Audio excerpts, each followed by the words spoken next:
Hello everybody. Today is the day that we're going to read the tale of Peter Rabbit.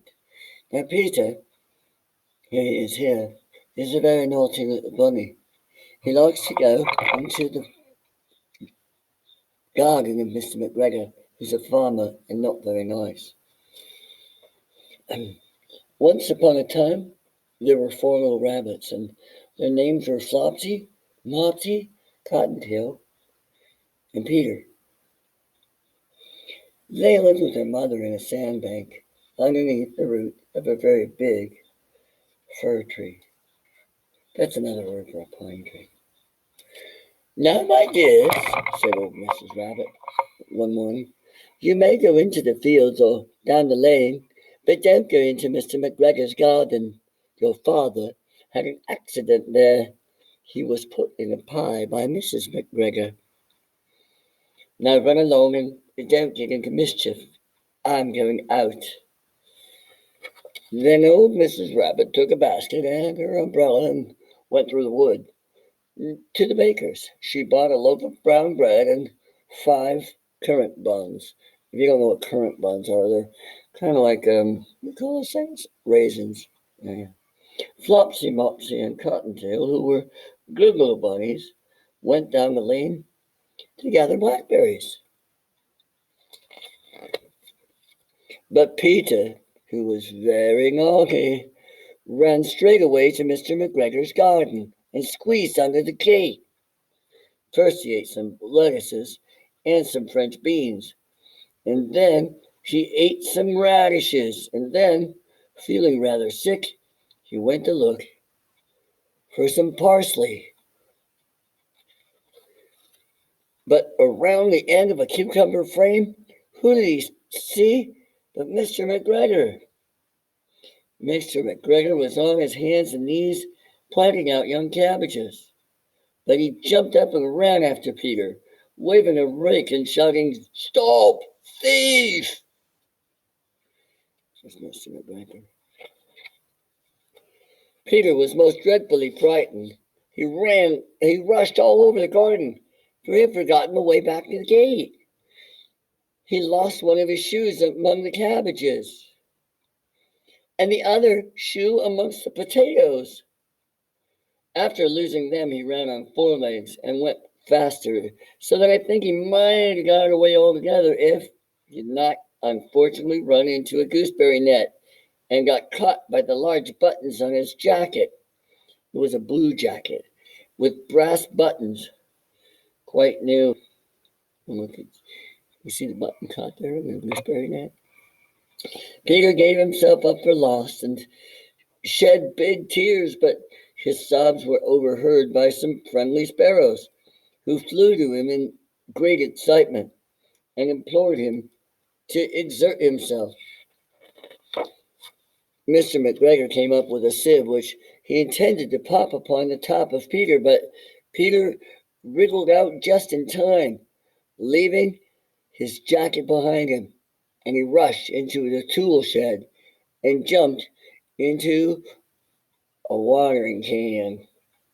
And it would have been a beautiful thing to hide in if it hadn't had so much water in it. Mr. McGregor was quite sure that Peter was somewhere in the tool shed, perhaps hidden underneath the flower pot. He began to turn them over carefully, looking under each. Presently, Peter sneezed. "Achoo!"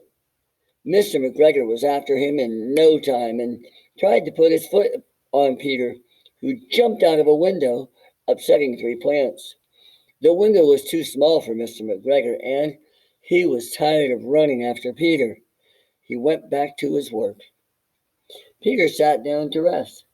He was out of breath and trembling with fright, and he had not the least idea which way to go.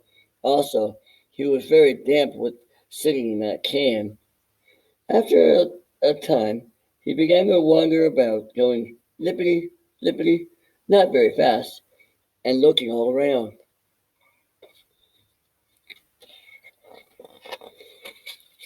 He found a door in the wall, but it was locked, and there was no room for a fat little rabbit to squeeze underneath. An old mouse was running in and out over the stone doorstep, carrying peas and beans to her family in the wood. Peter asked her the way to the gate, but she had such a large pea in her mouth that she could not answer. She only shook her head at him. Peter began to cry. Then he tried to find his way straight across the garden, but he became more and more puzzled. Presently, he came to a pond where Mr. Mcgregor filled his water cans. A white cat was staring at some goldfish. She sat very, very still, but now and then the tip of her tail twitched as if it were alive. Peter thought it best to go away without speaking to her. He'd heard about cats from his cousin, Benjamin Bunny.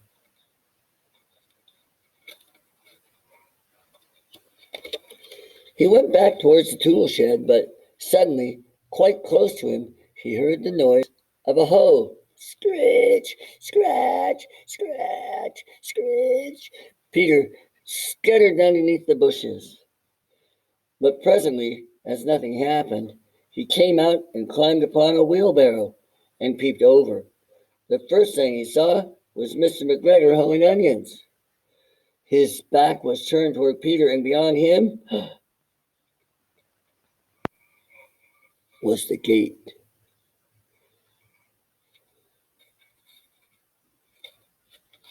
You think he'll be able to get under it?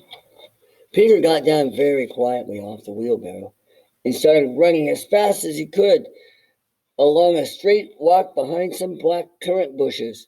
Mr. Mcgregor caught sight of him at the corner, but Peter did not care. He slipped underneath the gate and was safe at last in the wood outside the garden. Mr. Mcgregor hung up the little jacket and the shoes for a scarecrow to frighten the blackbirds. Doesn't look like it worked. Peter never stopped running or looked behind him till he got home to the big fir tree. He was so tired that he flopped down upon the nice soft sand on the floor of the rabbit hole and shut his eyes. His mother was busy cooking.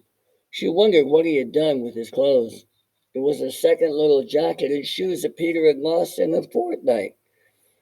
That means about 15 days, half a month. I'm sorry to say that Peter was not very well during the evening. His mother put him to bed and made some chamomile tea and gave a dose of it to Peter. 1 tablespoon to be taken at bedtime. But Flopsy, Mopsy, and Cottontail, who were good little bunnies, had bread and milk and blackberries for supper. Let that be a lesson. Be a good little bunny, or at least remember where the gate is.